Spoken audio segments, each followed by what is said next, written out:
Unë do të thënë që sfida institucionale është një nga më të vështirët sot që hasim në Shqipëri për shkak të hallkave, të mos funksionimit të hallkave, duke qenë se ne jemi ankuar në fakt që nuk ka lek, por në të vërtetë kur shohim që shteti jep 20 milionë euro për të zhvilluar volebollin dhe basketbollin në shkolla dhe shoqërisja e bën.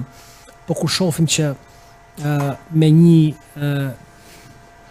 ngretur kartonit apo me një VKM jep 2 milionë euro padelit, dhe kur shohim që Sport olimpik padeli apo jo?